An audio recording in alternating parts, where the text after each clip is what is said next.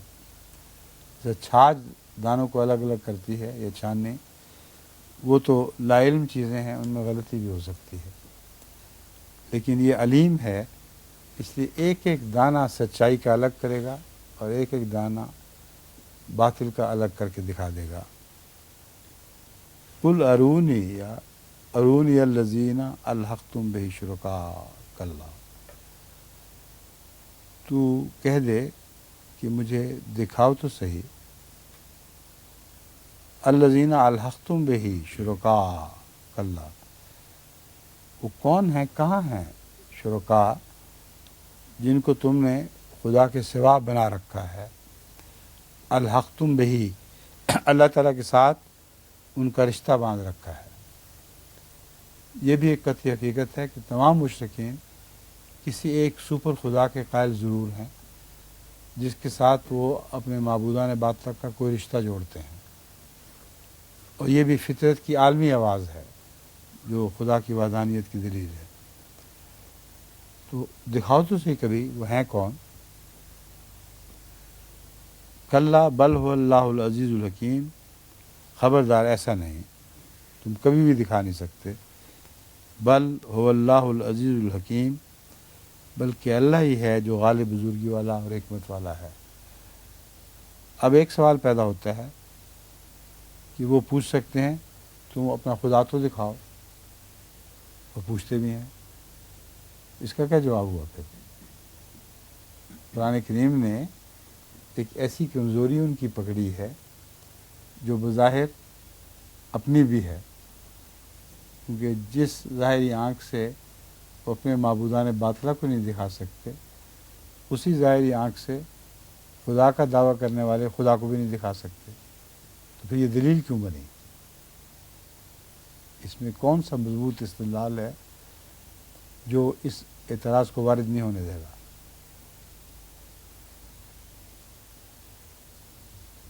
کیوں جناب؟ مستورات کی طرف کچھ تھوڑی سی ہلچل ہوئی ہے، خاص طور پر فوزیہ شاہ معلوم ہوتا ہے کچھ جواب دینے پہ تیار بیٹھی ہیں. بتائیں.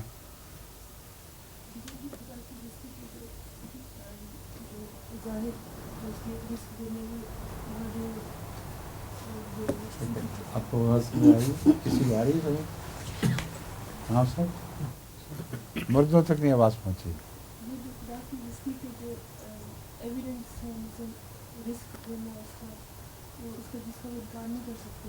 نہیں، مگر دکھا تو نہیں سکتے کہ کون رزق دے رہا ہے. جب پوچھ رہے ہیں کہ تم اپنے معبودان باطلہ کو دکھاؤ تو صحیح ہمیں، وہ ہیں کون، کس شکل و صورت کی چیزیں ہیں. اگر وہ جواباً یہ کہیں کہ اچھا تم اپنے خدا کو تو دکھاؤ، اس کا کیا جواب ہے؟ ان آیات، ہاں جی اپا مجیدہ بتائیں گے.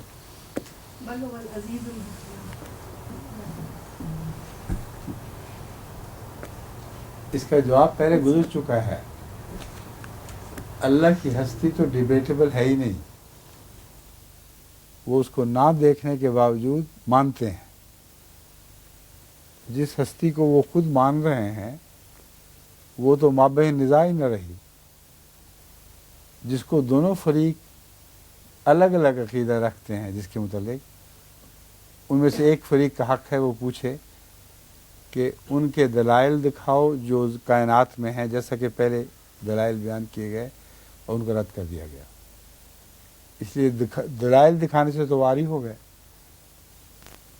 ان کے وجود کے کوئی شواہد بھی وہ کائنات میں سے دکھا نہیں سکتے. آخری صورت یہ ہو جاتی تھی کہ اچھا پھر وہی دکھا دو، اور خدا کو دکھانے کا مطالبہ وہ کر نہیں سکتے، کیونکہ خود وہ جواب دیتے جاتے ہیں کہ اللہ ہی ہے، اللہ ہی ہے جو اللہ ہی ہے جو کرتا ہے. تو جو ہستی مابین نزاع نہیں ہے اس کا دکھانا ضروری نہیں. جو ہستی مابین نزاع نہیں ہے اس کے عمل دخل کے شواہد دکھانے ضروری ہیں جو پہلی آیات میں گزر چکے ہیں. اس لیے یہ سوال اپنی جگہ اسی طرح قائم رہے گا. اس میں کوئی یک طرفہ تحدید نہیں ہے، بلکہ ایسا عقیدہ بیان ہوا ہے جو ان کو پہلے سے مسلم ہے. کوئی امام صاحب سمجھ گئے فرق؟ یعنی اس سے پہلی آیات میں اللہ تعالیٰ کی ہستی کے ایسے شواہد دکھا دیے گئے ہیں جن کو تسلیم کرنے پر وہ مجبور ہیں.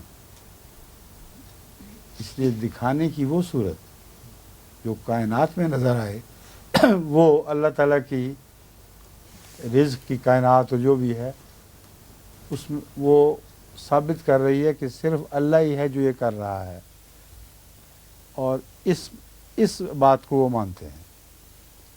بس رویت دو قسم کی ہو سکتی ہے، ایک عمل دخل کے ذریعے شواہد جو منظر عام پر ابھرے ہیں ان کے ذریعے معلوم کیا جائے کوئی ہاتھ ہے جو کام کر رہا ہے. اس کے متعلق قرآن کریم نے اس رنگ میں نظریہ پیش کیا کہ دشمن مجبور ہو گیا یہ ماننے پر کہ یہ چہرہ جو اس کائنات میں دکھائی دے رہا ہے یہ اللہ کے سوا کسی کا نہیں، ان کے معبودان کا نہیں. اب اسلام کا حق ہے ان سے پوچھے کہ تمہارے معبودان کائنات کے کاروبار میں تو دکھائی نہیں دے رہے،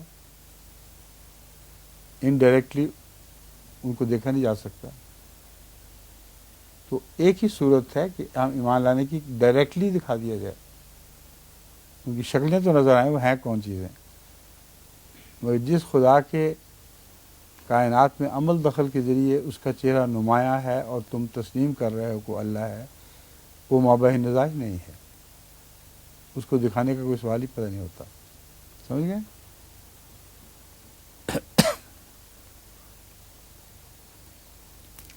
وما ارسلناک الا کافۃ للناس بشیرا ونذیرا ولکن اکثر الناس لا یعلمون.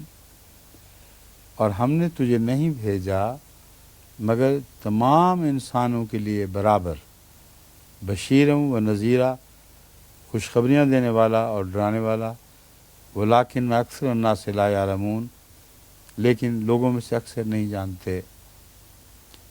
اس آیت کا تعلق پہلے مضمون سے یہ ہے کہ پہلے ایک ایسے خدا کو پیش کیا جا رہا ہے جو تمام کائنات کا خدا ہے، اس کی تخلیق میں تفریق نہیں کی جا سکتی، اور اس دنیا میں وہ دنیا کے ہر حصے کا خدا ہے اور اس میں تفریق نہیں کی جا سکتی. اس لیے اس مضمون کو اٹھانے والا وہ رسول ہے جو سب دنیا کی طرف برابر بھیجا گیا ہے. وہ عالمی خدا کا نمائندہ ہے، نہ کہ طبقاتی خدا کا. ہندوستان کا اور ہندوستانیوں کا خدا ایک اور خدا تھا جس کا باقی دنیا کی طبقات سے کوئی تعلق نہیں تھا. یہودیوں کا خدا، بنی اسرائیل کا خدا اس علاقے کا خدا تھا جہاں بنی اسرائیل بستے تھے، اور اس سے پہلے بدھسٹ کا خدا اور کنفیوشن کا خدا اور دوسرے سب خدا جو پہلے پیش کیے گئے ہیں ان کا تعلق علاقوں اور طبقات سے تھا، عالمیت نہیں تھی. اب جس دلیل پہ مشرکوں کو مارا گیا ہے وہ اللہ کی عالمیت، عالمی ہونے کی دلیل ہے. اس کی صفات کا تمام بنی نوع انسان سے جو تعلق ہے، جن کو رزق دیا جاتا ہے، جن کے لیے زمین آسمان سے مختلف کاروائیاں کی جاتی ہیں، جس میں سب شریک ہیں، خواہ وہ دیریاں ہوں، خواہ وہ ہندو ہوں، خواہ وہ عیسائی ہوں، ان کی باتیں چل رہی تھیں. تو ایسی باتیں کرنے والا رسول بھی تو اسی خدا کی طرف سے ہونا چاہیے جو عالمی ہو. تب وہ ذاتی مشاہدے کے طور پر یہ گواہی دے سکتا ہے کہ ایک عالم کا خدا ہے جو مجھ پر ظاہر ہوا ہے، اور تم نے تو کچھ بھی نہیں دیکھا، نہ تو اپنے معبود دکھا سکتے ہو، مگر مجھ پر وہ اس شان سے جلوہ گر ہوا ہے کہ میں تمہیں دکھا سکتا ہوں. اور یہاں سے خدا کی رویت کا دوسرا مضمون شروع ہو جاتا ہے جس کو واقعتاً دنیا میں چیلنج کے طور پر دکھایا جا سکتا ہے. وہ دلوں پر ظاہر ہوتا ہے، وہ ایسے شواہد ساتھ لاتا ہے کہ لازماً وہ اسی خدا کی رویت کہلا سکتی ہے. تو بڑے لطیف انداز میں اس رویت کا بھی ذکر دوبارہ کر دیا گیا جس کا مطالبہ کیا گیا تھا. یعنی وہ رسول آ گیا جس نے اس کو دیکھا ہے، وہ رسول آ گیا جس کے دل پر وہ تمام و کمال ظاہر ہوا ہے، اور وہ جو باتیں کرتا ہے بشیر و نذیرہ کی، وہ کل عالم کے لیے کر رہا ہے. تو اسلام کی طرف ان آیات کا رجوع اور حضرت صلی اللہ علیہ وسلم کا تنہا وہ رسول ہونا جو خدا کے عالمی جلووں کا مظہر ہو، یہ اس آیات کریمہ میں بیان ہوا ہے. وما ارسلناک الا کافۃ للناس بشیر و نذیرا ولکن اکثر الناس لا یعلمون. لیکن اکثر لوگ نہیں جانتے. اب یہاں آ کے ایک اور مشکل پڑ گئی. اگر جانتے ہی نہیں تو پھر عالمی کہلانے کا دعوے کا کیا مطلب ہو؟ اور اکثر الناس لا یعلمون سے مراد ہے ایک بڑی دنیا ایسی ہے بندوں کی جس کو اس بات کا علم ہی نہیں ہے. یہ صورتحال امریکہ کی دریافت سے پوری ہو جاتی ہے، اور بلا شبہ یہ اعلان کیا جا سکتا تھا کہ بھاری تعداد لوگوں کی نہیں جانتی، کیونکہ آدھی دنیا امریکہ کی تو بہرحال نہیں جانتی تھی، اور جو معروف دنیا تھی اس کے اکثر لوگ نہیں جانتے تھے. آج تک بھی اکثریت بنی نوع انسان کی ایسی ہے جو معروف دنیا کے رہنے والے ہیں اور وہ نہیں جانتے کہ ان کا ایک رسول ظاہر ہو چکا ہے. تو اس کا پھر کیا فائدہ اس رسول کا آنے کا اگر ان کو علم ہی نہیں؟ اور اگر علم نہیں ہے تو وہ ان کے اعمال کیسے جانچے جائیں گے؟ یہ سوال ہے.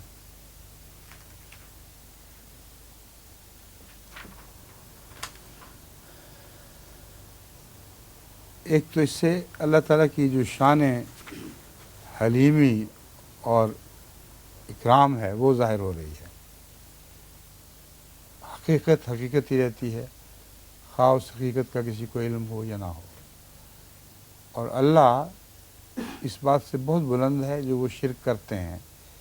یہ جو آیات ہیں یہ بتا رہی ہیں کہ اس پہلو سے وہ بے پرواہ بھی ہے، اور اس کی بلندی کا ایک معنی یہ ہے کہ اس کو کچھ پرواہ نہیں کہ جو حقائق ہیں ان کو وہ جانتے ہیں یا نہیں جانتے. یہ ایک ایسی حقیقت ہے جس کو دنیا پر اور زندگی پر غور کرنے سے بہت اچھی طرح آپ سمجھ سکتے ہیں. انسانوں کی تعداد تو بہت تھوڑی ہے، جو حشرات الارض ہیں ان کی تعداد بہت ہی زیادہ ہے. اتنی زیادہ ہے کہ آپ تصور بھی نہیں کر سکتے کہ اس نسبت میں اس کی نسبت کیا ہے. لیکن حشرات الارض اس خدا کو نہیں جانتے جو انسان پر ظاہر ہوا ہے، ساری کائنات پر ظاہر ہوا ہے. لیکن خدا کو کوئی پرواہ نہیں، اس لیے کہ ان کی حرکت ادنا سے اعلیٰ کی طرف جاری ہے. آج نہیں تو کل زندگی کی وہ شکلیں جنہوں نے بعد میں ظاہر ہونا تھا وہ جان لیں گی. اس لیے کسی حقیقت کا علم ہو یا نہ ہو، وہ حقیقت اپنی جگہ اسی طرح قائم رہتی ہے. اور اگر وہ حقیقت بے نیاز ہو، لوگوں کے جاننے یا نہ جاننے سے اس کے وجود پر کوئی اثر نہ پڑتا ہو، تو پھر اس کو کوئی پرواہ نہیں کہ آج جانیں گے یا کل جانیں گے.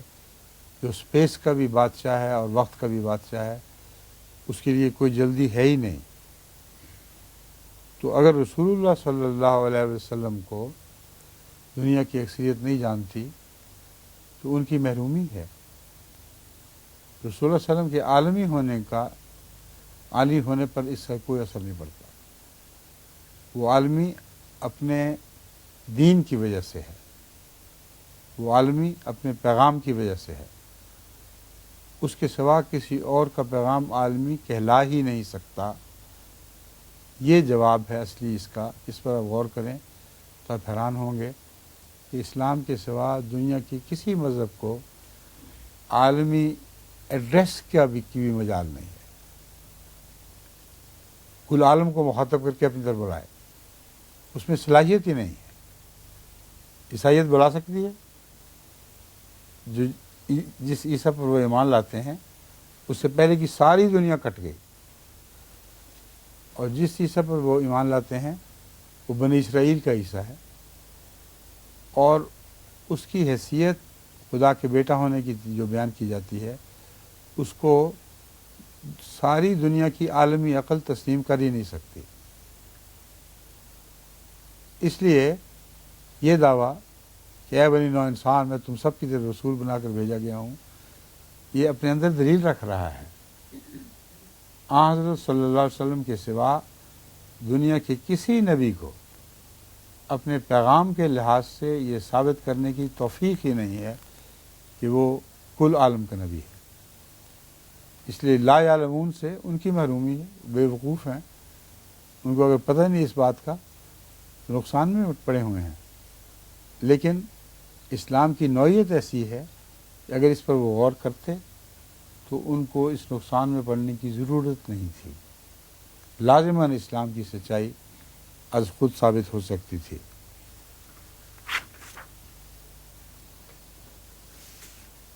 وَيَقُولُونَ مَا مَتَىٰ هَٰذَا الْوَعْدُ إِن كُنتُمْ صَادِقِينَ۔ اب یہ کون سا وعدہ ہے؟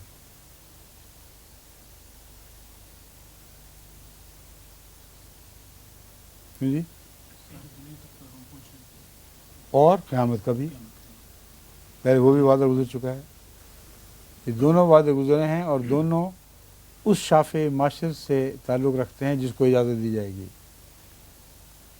تو قیامت کا بھی وہ تمام بنی انسان کو جمع کرنے والا اور ان کے حق میں شفاعت کرنے والا ایک ہی رسول ہے، اور اس دنیا میں بھی یہی ایک رسول ہے جس کو بالآخر دنیا لازماً پہچانے گی اور تسلیم کرے گی کہ ہاں یہ کل عالم کا رسول تھا۔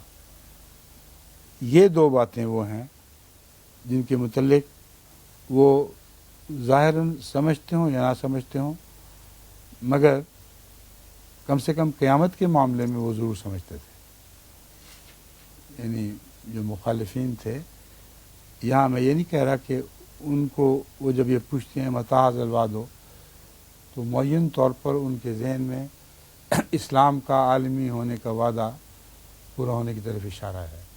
بعضوں کے ذہن میں ہوگا، اکثر کے ذہن میں نہیں ہوگا، لیکن قیامت کے متعلق ان سب کے ذہن میں یہ تھا۔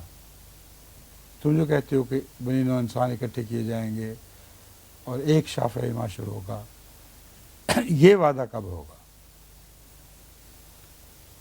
اللہ تعالیٰ اس وعدے کا بھی جواب دے رہا ہے جو اس دنیا سے تعلق رکھتا ہے، اور ان کے سوال کو محض آخرت سے متعلق نہیں رکھتا۔ قُل لَكُم میعاد یوم، تو کہہ دے کہ تمہارے لیے ایک مدت معینہ مقرر ہے، لا تستاخرون عنہ ساعۃ ولا تستقدمون، تم ایک لمحہ بھی نہ اس سے پیچھے رہ سکتے ہو نہ آگے بڑھ سکتے ہو۔ اب موت کا لمحہ اس ساتھ کا لمحہ ہوگا، اور اسلام کے غلبے کا لمحہ بھی اس ساتھ کا لمحہ ہوگا، اور وہی لمحہ ہوگا جو ان کو اس اخروی وعدے کی طرف منتقل کر دے گا۔ یعنی ان کا اس دنیا میں مرنا ایک ساتھ پیدا کر دے گا، ان قوموں کا مٹ جانا ایک ساتھ کی نشانی ہوگی، اور وہ جی اٹھیں گے دوبارہ، اور پھر وہ دیکھ لیں گے کہ یہ وعدہ پورا ہوا ہے۔ لیکن جن کو توفیق ملے گی وہ اس دنیا میں بھی اس کو پورا ہوتا دیکھ لیں گے، اور اسلام کے غلبے کا جو لمحہ ہے وہ نہ پیچھے کیا جا سکتا ہے نہ آگے کیا جا سکتا ہے۔ یعنی اس سے پہلے کیوں نہیں ہوا، اس میں خدا تعالیٰ کی بہت سی حکمتیں ہیں، ان حکمتوں کی بحث نہیں اٹھائی گئی، اور اللہ چونکہ سب کچھ جانتا ہے اس لیے اس کے علم میں ہے کہ اسلام کے غلبے کو معین مقرر مدت سے پہلے نہیں لایا جا سکتا تھا، کیونکہ بنی نوع انسان نے ابھی بہت ترقی کر کے ایک عالمی وجود کے طور پر ابھرنا تھا، تب اس وعدے نے پورا ہونا تھا، اور جب پورا ہونے کا وقت آنا ہے تو اس کو ٹالا نہیں جا سکتا۔ جو چاہیں کر لیں، یہ غلبہ اسلام کی پیشگوئی کی راہ میں روک نہیں بن سکتے۔ وقال الذین کفروا، اچھا جی،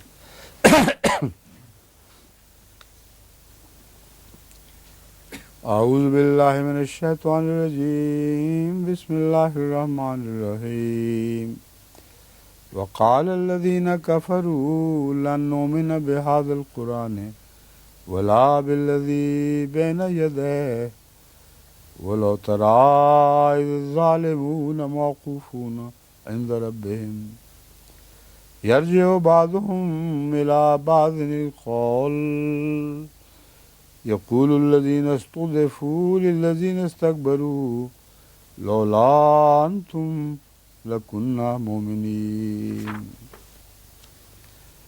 وقال الذین استکبروا للذین استضعفوا نحن صددناکم عن الہدی بعد اذ جاءکم بل کنتم مجرمین وقال الذين استضعفوا للذين استكبروا بل مكر الليل والنهار إذ تأمروننا أن نكفر بالله ونجعل له أندادا وأسروا الندامة لما رأوا العذاب وجعلنا الأغلال في أعناق الذين كفروا هل يجزون إلا ما كانوا يعملون وما أرسلنا في قرية من نذير إلا قال مترفوها إنا بما أرسلتم به كافرون وقالوا نحن أكثر أموالا وأولادا وما نحن بمعذبين قل إن ربي يبسط الرزق لمن يشاء ويقدر ولكن أكثر الناس لا يعلمون.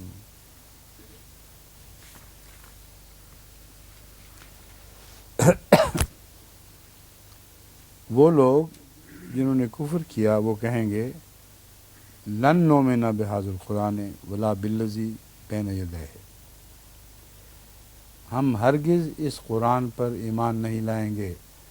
یہ ساری دلیلیں دینے کے باوجود جب عقلاً منطقی طور پر ثابت کر دیا گیا کہ ان کا موقف جھوٹا ہے اور ایک ہی موقف سچا ہے جو قرآن کا موقف ہے، تو اس پر اب ہٹ درمی شروع ہو گئی ہے.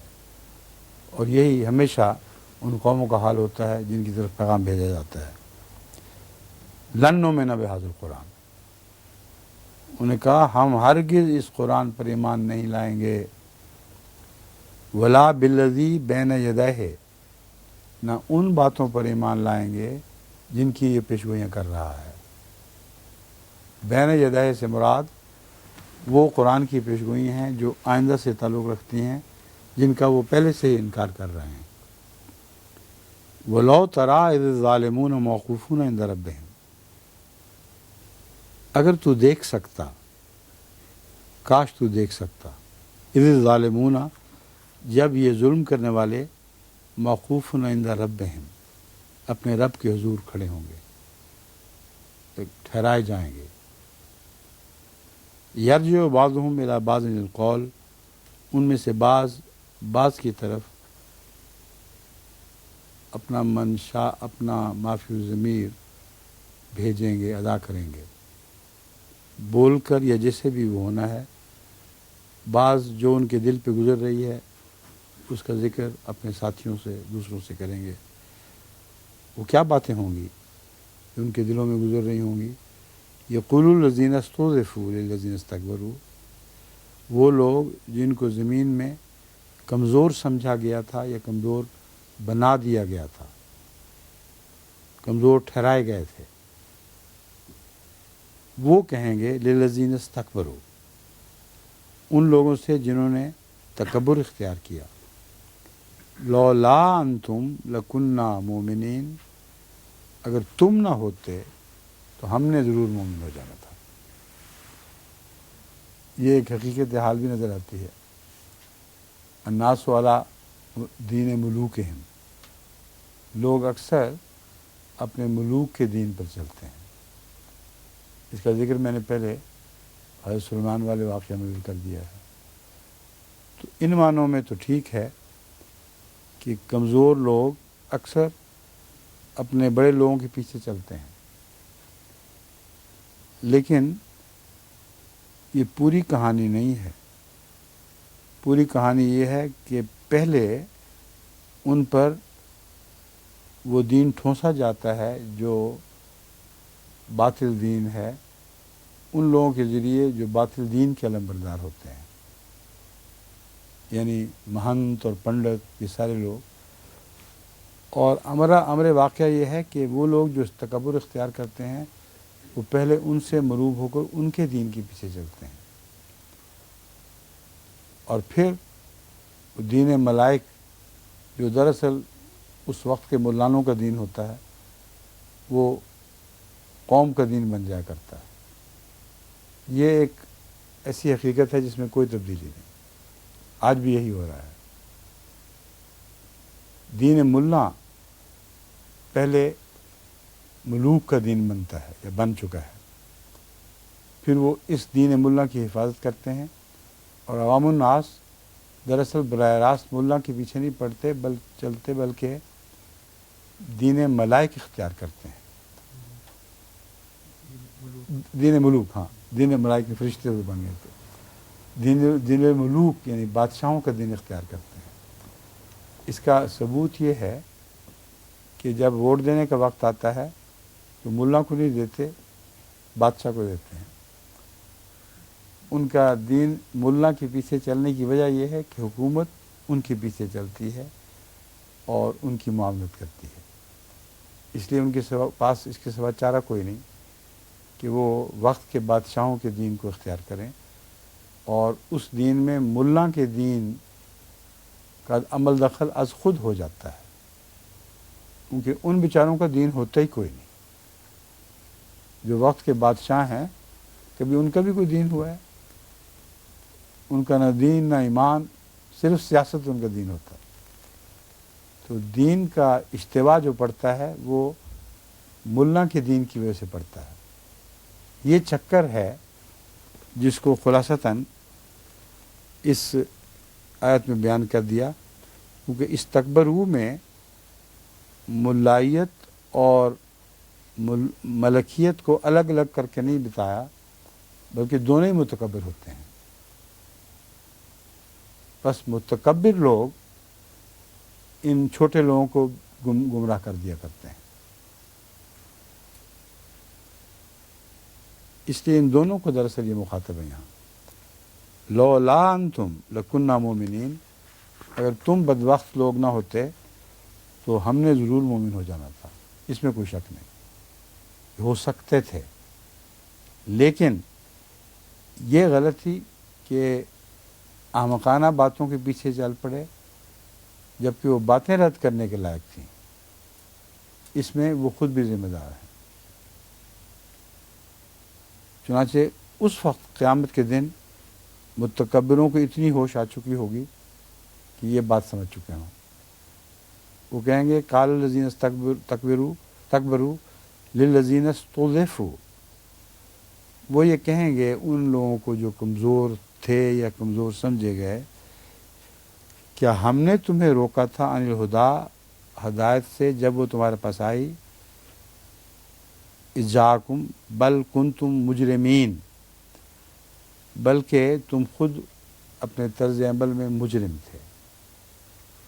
امر واقعہ یہ ہے کہ اب پاکستان ہندوستان والے کے حالات پر اب غور کر کے دیکھ لیں، یا کسی نبی کی قوم پر حالات پر غور کر کے دیکھ لیں، وہ سارا آوے کا آوے بگڑا ہوا ہوتا ہے۔ جو عامت الناس ہیں، ان کا اگر اپنا کوئی سچا دین ہوتا تو ان لوگوں کی پیروی کیوں کرتے؟ اس لیے ہدایت سب کی طرف یکساں آئی ہے، مگر ان لوگوں کا مزاج ہی بگڑ چکا تھا۔ یہ طاقت چاہتے تھے، یہ سیاست میں عمل دخل چاہتے تھے، یہ اقتصادیات میں عمل دخل چاہتے تھے، اس لیے انہوں نے پیغام پر غور کرنے میں دلچسپی لی ہی نہیں۔ یہ وہ حقیقت ہے جو ان کے سامنے پیش کی جائے گی کہ تمہارے سامنے ہدایت آئی تھی، تم نے خود کیوں نہ غور کر لیا اس پہ، اور ہمارے پیچھے کیوں لگ گئے؟ بس تم خود مجرم ہو۔ وقال الذین استضعفوا للذین استکبروا، کیا کہیں گے اس وقت وہ لوگ جو کمزور اور غریب اور فقیر لوگ تھے، فقیر تو نہیں لیکن کمزور تھے، للذین استکبروا، ان لوگوں سے جنہوں نے تکبر اختیار کیا، بل مکر اللیل والنہار، یہ تو دن رات کا ایک چلنے والا مکر تھا، ایک فریب تھا جو جاری تھا، صبح بھی اور رات کو بھی، ہر وقت تم لوگ ایک چکی چلا رہے تھے جھوٹ اور باطل کی، ہمیں توفیق ہی نہیں تھی کہ ہم اس کا تجزیہ کر سکتے۔ بل مکر اللیل والنہار اذ تامروننا، جب تم ہمیں حکم دیا کرتے تھے تو ہمارے ہوش ہی مارے گئے تھے، صبح شام ہر وقت ایک ہی بکواس جاری تھی ملک میں، ہم کیا کرتے، ہم کیسے پہچانتے؟ ان نکفر باللہ ونجعل لہ اندادا، اس بات کا شور و غوغا بپا تھا کہ اللہ کا ہم انکار کر دیں اور اس کے شریکوں کو اپنا لیں، یعنی اس کے سوا شریک بنا لیں، اور عملاً ہر مذہبی دور میں جب مذہبی لوگ گمراہ ہوتے ہیں تو شرک کی وجہ سے گمراہ ہوا کرتے ہیں۔ یہ خیال غلط ہے کہ مسلمانوں کے اوپر اس آیت کا اطلاق نہیں ہو سکتا۔ جب وہ دنیا کی طاقتوں کو رزق کے جن لوگوں کے رزق کی جڑوں پر قبضہ ہے، جہاں سے رزق پھوٹتا ہے، یعنی اقتصادیات جن کے حکم کے تابع ہیں، جب ان لوگوں کو وہ خدا بناتے ہیں عملاً، تو اس میں کوئی شک نہیں کہ یہ سوسائٹی جو بظاہر خدا کی طرف منسوب ہو رہی ہے، یہ ایک مشرک سوسائٹی بن جاتی ہے۔ اس وقت یہ جواب دیں گے، ہر وقت تو یہ چل رہا تھا قصہ، دن رات ایک فساد برپا تھا، ہم کیسے اس سے بچ جاتے؟ وَأَسَرُّوا النَّدَامَةَ لَمَّا رَأَوُا الْعَذَابَ، بس یہ سارے لوگ اس باہمی جدال کے بعد، استدلال کے جدال کے بعد ایک انتہائی شرمندگی کی حالت میں ہوں گے۔ جب باتیں ان پر کھل جائیں گی تو ندامت کے سوا انہیں کچھ نہیں پہنچے گا، اور ندامت اس وقت پہنچے گی جب وہ عذاب کو اپنے سامنے دیکھ لیں گے، اس سے اب پیچھے ہٹنے کا کوئی وقت نہیں ہے۔ اور وہ جو پہلی آیت گزری ہے کہ اس وقت ہوگا جب کہ نہ آگے بڑھ سکے گا نہ پیچھے بڑھ سکے گا، وقت جب پہنچے گا تو وہ وقت نہ آگے بڑھایا جا سکے گا نہ پیچھے ہٹایا جا سکے گا، یہ ایک معنی اس کی یہ ہیں کہ جب وہ عذاب کو دیکھ لیں گے تو عذاب کا وقت ٹالا نہیں جا سکے گا۔ وَجَعَلْنَا الْأَغْلَالَ فِي أَعْنَاقِ الَّذِينَ كَفَرُوا، اور ہم ان لوگوں کی گردنوں میں طوق ڈال دیں گے جنہوں نے کفر کیا۔ هَلْ يُجْزَوْنَ إِلَّا مَا كَانُوا يَعْمَلُونَ، کیا وہ جزا دیے جائیں گے اس کے سوا کسی چیز کی جو عمل کیا کرتے تھے؟ اغلال فی اعناق الذین کفروا سے کیا مراد ہے؟ کیسے اغلال ہیں؟